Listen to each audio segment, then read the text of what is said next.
I am Ghoul Shadows, King of the Vampire Court of Brisbane, with an important announcement. The Lost Boys radio show feature investigations or activities performed by trained professionals or under the supervision of trained professionals. Bay FM and the Lost Boys insist that no person attempt to recreate or reenact any activity or investigation performed in this show. Furthermore, these people are insane. You have been warned. So guys, welcome to the first ever episode of The Lost Boys on 100.3 Bay FM, Heart, Soul and Spirit of the Bay. Liam, Baker with me, Sifu. We are making our first stop on an epic journey we're going to be taking you guys through today, folks. So you're in for a real absolute treat. We're going to be talking about Brisbane's, I guess, how would you say, encounter with the Bubonic Plague back in the 1900s. Is that right? That's right. So, when you talk about Bubonic Plague and the Black Death, sort of conjures up images of 1300s London and, all the hoo-ha that went on back around that stage with that sort of big wave of Bubonic Plague, but you don't think of it sort of coming to our shores and, only just over a century ago. And the Wharves here, Liam, very significant because this was where it all started. This was a real taking off point. Yeah, the absolute ground zero for Bubonic Plague. Wow, so ground zero we're at, guys, for Bubonic Plague in Brisbane in 1900. We're actually standing very close. I know we'll be able to give you some camera footage of this in a moment, but the only pretty much original parts of the wharf left, we've got a string of air raid shelters here. Yeah, so I think we've counted 2 or 3 sort of walking through, all dotted along underneath the cliff face. Yeah, it's pretty much a yuppie entertainment precinct now, and a lot of the history sadly is gone. But we've stumbled across this, and it seems to be pretty well intact, Liam. Yeah, very well intact, so quite well preserved, and sort of little signboards and history lessons on the walk through. So again, guys, we're going to be talking to you about and taking you through Brisbane's terrifying brush with the Bubonic Plague back in 1900. So, patient zero then, how far away from here? So patient zero, across the bridge and not very far at all over in Woolloongabba. Now, he was a dockside worker here, so most likely came in contact with Bubonic Plague or was bitten by an infected flea during his work on the docks. And then promptly took that back to his family over in Woolloongabba and his local community. Wow, that's just how fast this stuff can be transmitted. From Howard Smith Wharves, we then ventured over to the other side of the river to visit just off Ipswich Road at Woolloongabba. It was here that James Dreveson lived with his family, who was renowned as being patient zero in the Bubonic Plague outbreak in Brisbane. After being diagnosed with Bubonic Plague, James was taken over to Combsley to a place called Cairncross House, which became the Plague Hospital. In turn, all of the bedding and curtains were taken from his family home and dragged out into the yard and set on fire to try and cleanse them. Afterwards, a large wooden fence was built around a heap of the houses in his immediate neighbourhood, and police sentries were put on guard to try and stop people from either coming in and trying to loot, or actually getting into the houses and contracting Bubonic Plague themselves. From here, we then travelled over to Toowong Cemetery to visit the grave of David Fahili.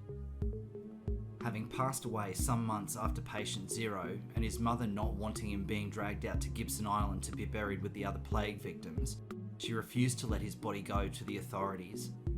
In turn, David Fahili actually brought about a complete change in the way that the authorities at the time would see people who had passed away from the plague, and as such became the first person to be allowed to be buried in one of Brisbane's cemeteries and not on Gibson Island itself.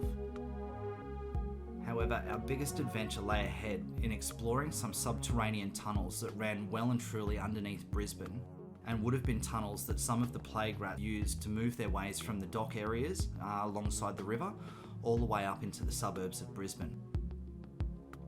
The specific tunnel that we chose to investigate was built in 1890 and had been blasted through the Brisbane tuff or porphyry that sits underneath Kangaroo Point.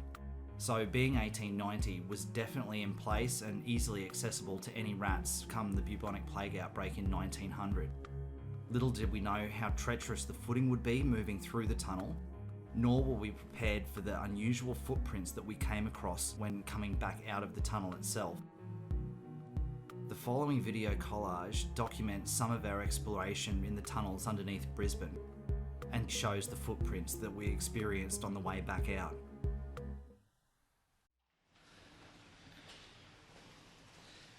Okay, so Sifu and Liam Baker here from the Lost Boys on Bay FM.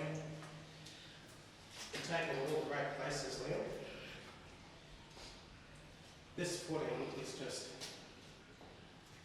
really treacherous and slippery dropping in here, hey? Yeah, so it's quite uneven. You can probably hear us looking around. So we dropped in just on low tide. Got a very small window of opportunity here, guys. What we're trying to do is trace the steps of our four-legged rodent mates who are responsible for spreading Bubonic Plague into the suburbs. What year was that, 1900, wasn't it? So 1900, but there was major concerns of outbreaks up through Red Hill and sort of into that area of Brisbane because of rats using subterranean drainage channels and tunnels exactly like this one to move their way out into the wider Brisbane suburbs away from the wharves. So this is a drainage tunnel that runs from Kangaroo Point all the way up to Woolloongabba and was built in 1890. So it definitely would have been one of those tunnels that the rats were using from the wharves to get up into the wider suburbs of Brisbane. So this drainage tunnel is really unique as well in that it's cut through Brisbane Took. So it's blasted through, but it's quite an incredible tunnel. And then it's all natural rock. Watch that one, big hole. There's a big hole there. It is, so we're sort of in between the two major wharf precincts of 1900s Brisbane, where just where we came into the tunnel was a major coal port and had a rail line that ran right up to the port, bringing coal in from Ipswich.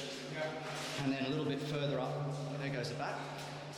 Just the other side of the river was Howard Smith Wharves, which was where all of the other goods were brought into Brisbane. So this is sort of the nexus in between those two port areas.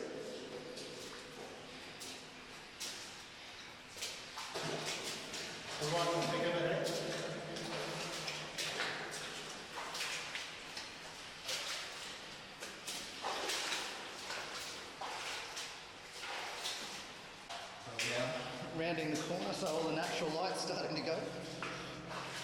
Sorry, yeah. So we're rounding the corner now, so we almost can't see the back out to the sunlight, so we're into almost pitch blackness.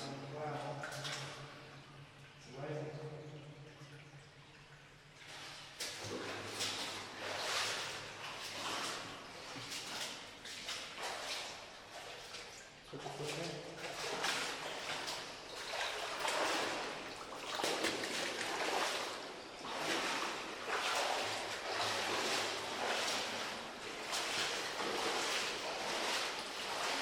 We're coming upon some bats now. Some bats, right? And bats flying around. Wow. Not for the faint-hearted, I can tell you.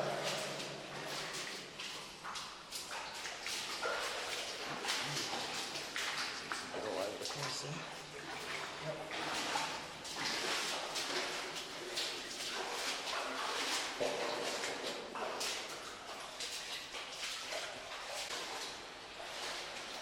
Quite interestingly, this tunnel or drain was originally cut through here in 1890 to try and actually drain a lot of the swampy area that was up in Woolloongabba.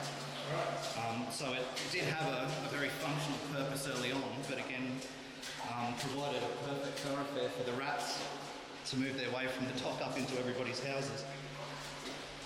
Superhighway. A plague superhighway. We've got to spot someone giving a bit of a touch-up. Well, what's that noise, you reckon? So That's definitely water. Is that a good thing? I think it's probably just coming down a bit of a waterfall somewhere. Alright.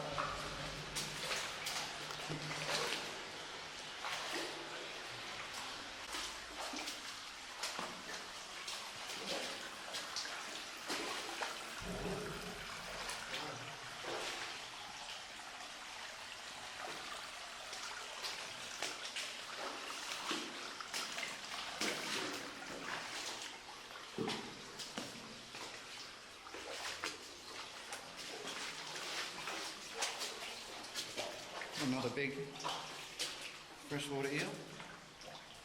Oh wow.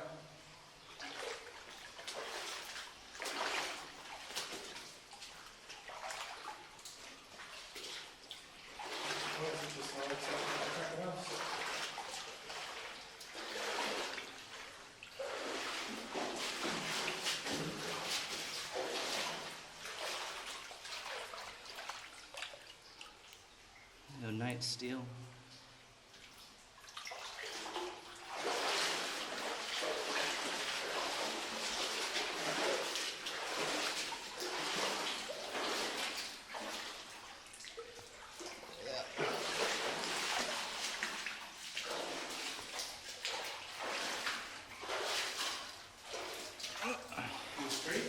Right the way up to the street somewhere.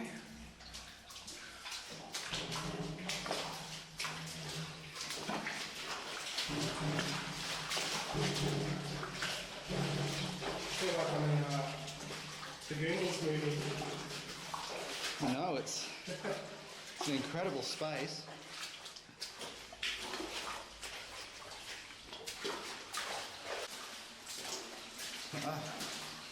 You see brickwork. Yeah, this is where we want to be.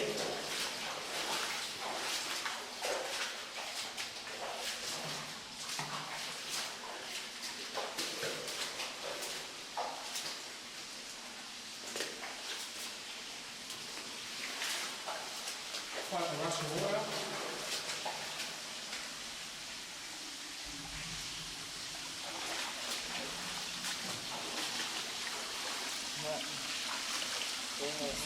Incredible. Big old cog.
A bit of water still coming down somewhere.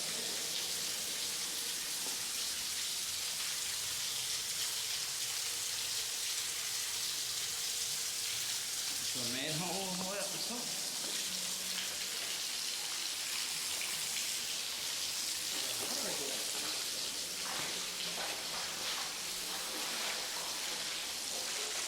So Liam, there's supposed to be a big roof, is that right? That's right. So this concrete section Yep. is supposedly a reinforced section that was put in when the freeway was built. Yep.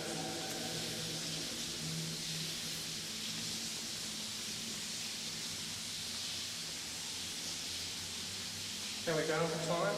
So I reckon we're almost time to turn back, say in the next 5 minutes or so. If we can't get to this, get to this ring, huh? So if we hot foot it, we shouldn't be too long to get there. Yeah, that's what we're trying to do.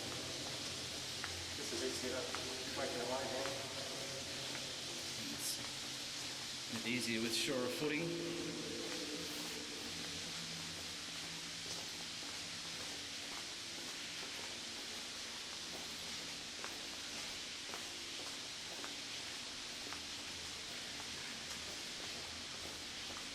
And how quickly does that tide turner come in, Liam? So after about 40 minutes the other side, it should have gone up about 10 centimetres. So you're probably looking at about 10 to 15 centimetres almost every hour. Right. I've lost my head from my zoom. Down there somewhere.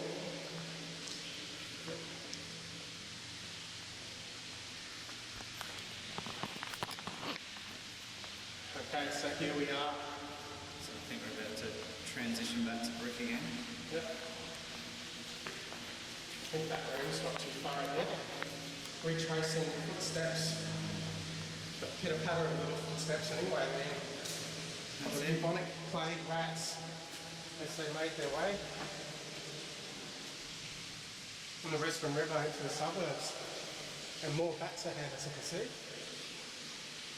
Do you want to just get up to this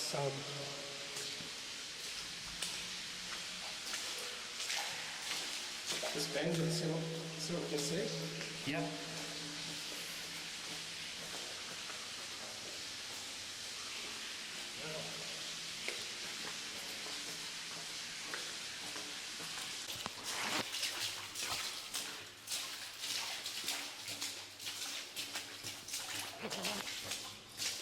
We're going to see something coming up in about 100, 150 metres. You can see. Yeah, so looks like the torch is bouncing off something up there, so that may be the room.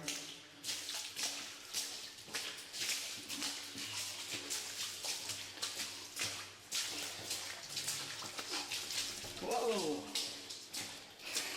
That was a close one. What's that? That pretty much landed on my head. Things. Yeah, see there's something Oh, we got it, yeah. about 100 metres off. Persistence pays off. Oh. Bats are getting frisky.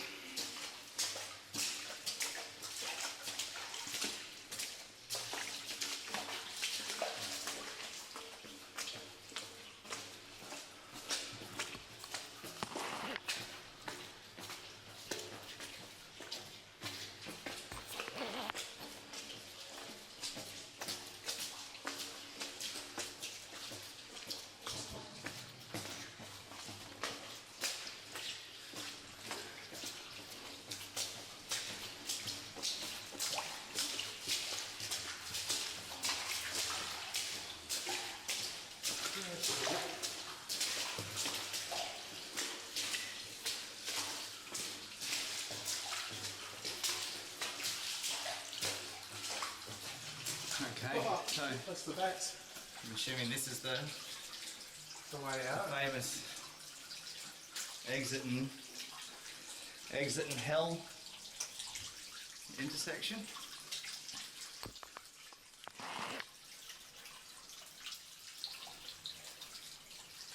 So we made it, Liam, into this is the crossroads really, anywhere from here. The bats flying away in the distance. So you've got marked exit and the other one marked hell, which just disappears into nothing from all reports, and this is the way out. More bats flying around. Amazing. So you can see how these rats could have pretty much gone anywhere. They would have. Liam, So from here they've got like from here, they'd be popping up right in the middle of sort of Dutton Park. So Wow. Dutton Park, Woolloongabba, like well and truly, you know, a long hike away from the docks where they'd originated from. Wow. So there you go, folks. There's not much of anything in here. It's amazing. Ooh, bit of a close encounter with a bat there. So the tide is turning and we've got to get our butts out of here, I guess. That's it. So time to turn tail and Safety first, hey? that's it. But it's That's unbelievable. absolutely- What are your thoughts on the structures here and some of the things that we found? I think it's just incredible to think that underneath Brisbane, not many people would know that that this existed here, but cutting underneath the suburbs of Brisbane as you move away from the Brisbane River is this incredible old, 130-year-old brick-lined drainage system.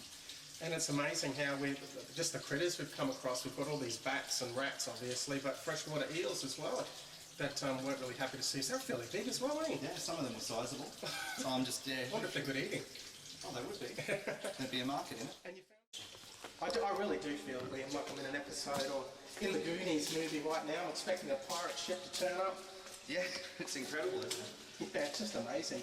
Absolutely amazing. What an experience. This is here, right under our feet in Brisbane. What an amazing piece of history. Living history.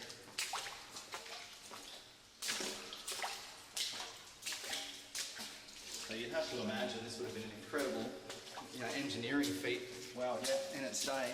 Yep. Makes you wonder how many people, were actually down here building the tunnel system, back 130 odd years ago.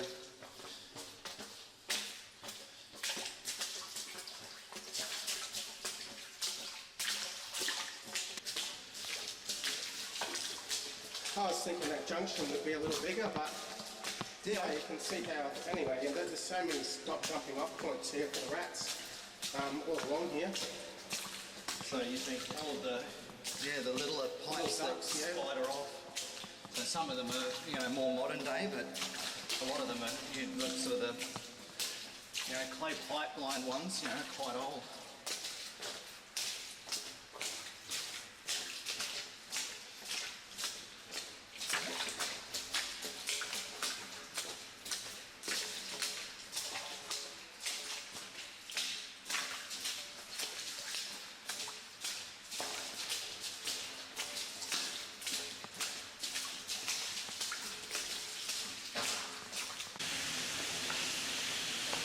It's going to be interesting finding out the pit. Maybe you could go around it at the intrigue. You know how we hopped in there? Yeah. You know where those people were on the left? Yeah, we might be able to find a bit of a foothold somewhere and sort of swing around it. Because that's going to be tough, isn't it?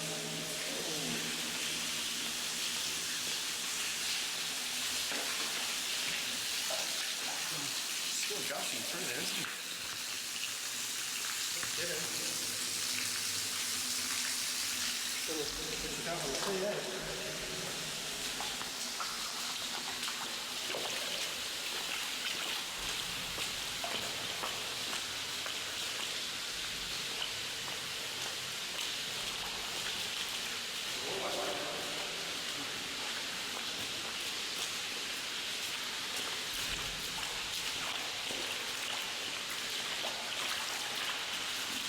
You've got to get stairs out of there. How's that? Wait up a second, let's see if I can...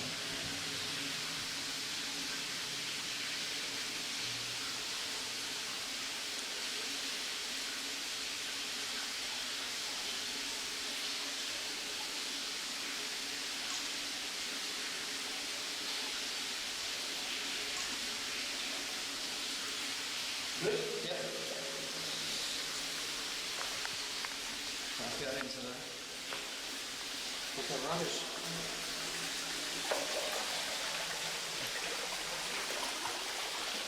Hey, is that my hat? Is that your hat? Did you lose one? Oh, I did. Remember I adjusted my, yeah.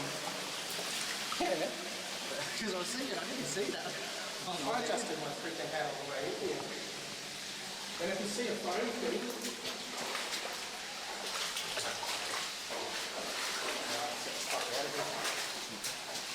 I lost the phone, mic protector on that. As well. I was going to say, I haven't seen that one yet.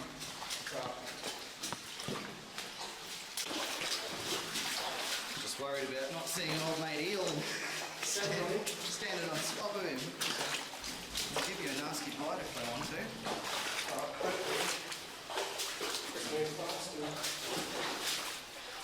don't want to sort of sneak up on him and...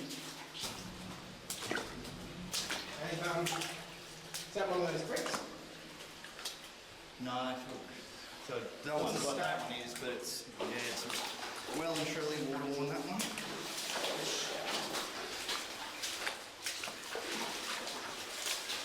I don't think we came across any really deep ones, but because you can't see the bottom of them, it's sort of deceptive. You don't sort of know exactly how deep you're going to drop down. So you've got to brace yourself that it could be an inch deeper, could be a foot deep, just not sure.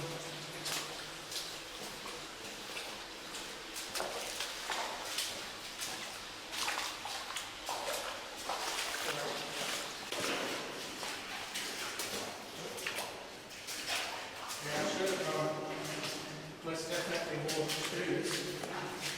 Bricks and bottles.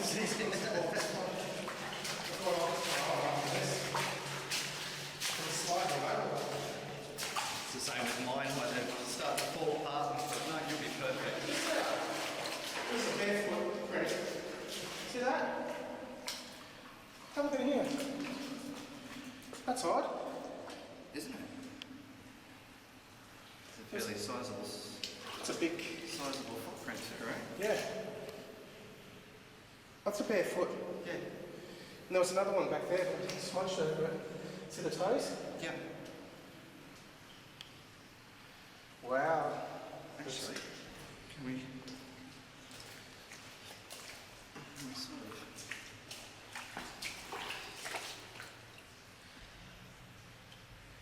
It's unusual. Very unusual, right? See that? Yeah.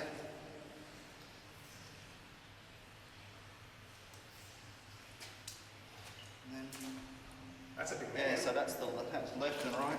Yeah. Who's Who's walking around here barefoot at the top?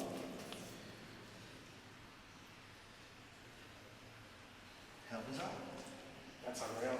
So, we'll have a chat about that. And you'd have to imagine, look, there's another thing. But it's going That up. one's going in. But you'd have to imagine that can't be that. That's long not that. ago, right? That's not that far away. So someone's in the tunnels with us. You know, what's the bare feet? It's the same print, but just turned around.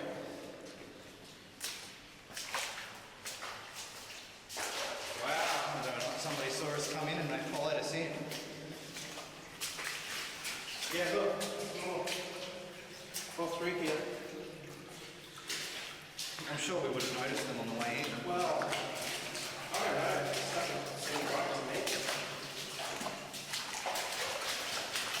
It's still recording, right? Yeah. Yeah, look, there's some more, Liam. Look. All through here. Yeah. You can track them. But what's really interesting is, have you noticed that there is no shoe prints? No secrets. So we didn't leave any prints. But the bare feet did. Another one there. Wow. Wow, look at the guys. It's moving around.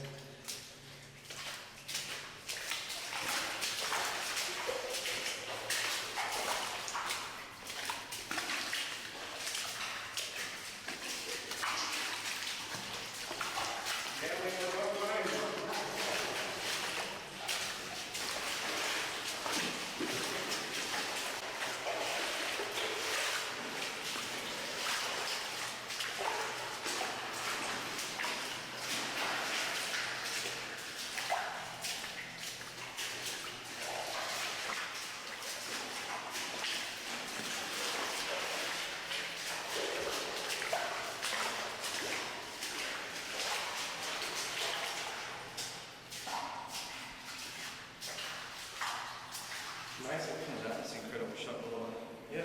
the bats flying through.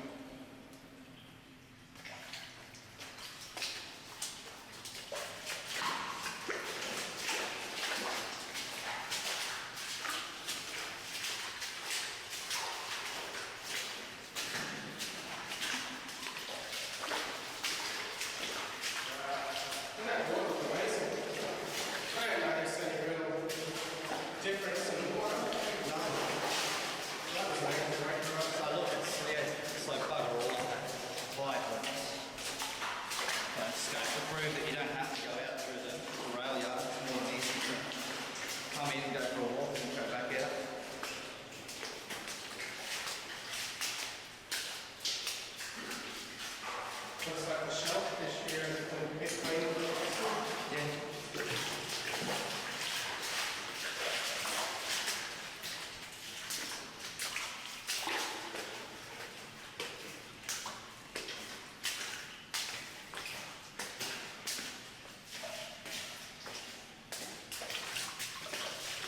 Can't get my back.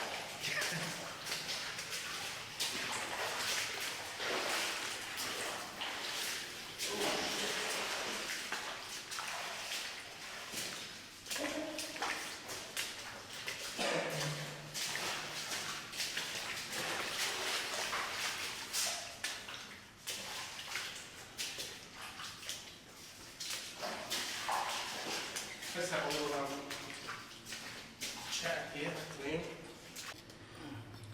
So something highly unusual has just happened to Liam and I in the tunnel here. What would you say, about halfway, way back? So yeah, probably what, 2/3 of the way back. Yeah. That's towards the outflow.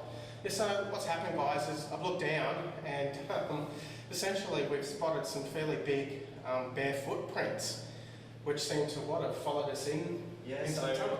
Yeah, footprints heading into the tunnel, but then heading back out of the tunnel as well. But they look very fresh, as they're Very fresh. in the silt. So Yeah. you can only imagine it happened to be almost today. Yeah, and it's really unusual because the other thing too, guys, is that we didn't leave any prints that what we could see with our boots. So very highly unusual. Did you notice anything unusual about the shape of the feet? Yeah, quite unusual. Shaped toes and heels and yeah. It wasn't so much the size though, guys. We're not talking like a Bigfoot thing or a Yowie thing here. It just looked, it was a bipedal sort of, what would you think? Sort of, it wasn't an animal, definitely. No, it was a humanoid-ish. Definitely humanoid-ish, but I mean, like we've stumbled and rolled into a few holes on the way in as well and out. Yeah. But you can hear there's oysters on the rocks and it's Guys, jagged in areas. razor sharp in spots, and that's why we've got, basically some reliable footwear, but ones that we can throw away. And it's very hazardous, even trying to traverse the terrain in here. We had to really take our time. Yet, here we have a mysterious set of Bare footprints. and it's sort of like at one stage in the tunnel, it looked like it sort of did a bit of a turnaround as well, but I couldn't pick up its prints on the way out, as far as here. Yeah, it sort of stopped. So where did they drop in from? Like maybe a manhole, or is there another section of tunnel here? I don't think we've gone past any real manholes sort of between where we picked up the prints and here either, so... There were some access points, but you and I wouldn't be able to get through them, but maybe something else could. Yeah, very much smaller pipes, so you'd want to be slithering on your belly to get through. Yeah, absolutely. And we're not talking about our eel mates that we saw when we were down here. Guys, what an adventure, amazing. Retracing the steps, if you will, of the plague-ridden rodents that disembarked off cargo vessels, around 1900 and started the whole plague thing off. And as you can see from the video, there were heaps of jumping off spots, weren't there? Yeah, and we've pretty much gone full circle from where the wharves were, like right here on the riverbank, right the way through to the end of this tunnel, which was directly underneath the Woolloongabba region where patient zero lived, and the first reported case of bubonic plague in Brisbane. Where it all kicked off. And just at the mouth of the outflow here, guys, and the tide's coming in, you can actually see it rolling in now. It's very picturesque. You can actually have a look at the skyline, the Brisbane skyline. It won't give away too much here, but just an amazing, amazing place. But having said all that, I'm still stunned by these prints, and like there's a whole lot of urban mythology around subterranean critters that get around our big cities, and even feral humans that live in the tunnels underneath cities. So you've got to be careful, haven't you, Liam? You've got to be very careful. Here. So, and where we went up once, it sort of goes completely dark. Yes. It's out of sight, out of mind all the way up the tunnel. So that's right, and it wouldn't take too much familiarisation for someone to be really across this and be able to surprise you at any turn. That's it. Well, maybe take me to all the fancy places, Liam, I tell you, but what a great way to start off our Lost Boys adventure on Bay FM. So we'll be bringing you a lot of other stories, actually, that are probably going to dwarf this by comparison, am I right? Without giving too much away. Yeah, certainly will. But this is a bit of an appetizer of the sorts of things that we're going to be doing on radio for you. So if you want to get in contact with us, we will leave some contact details on the bottom of this video. Yep. And thanks for joining us. Awesome.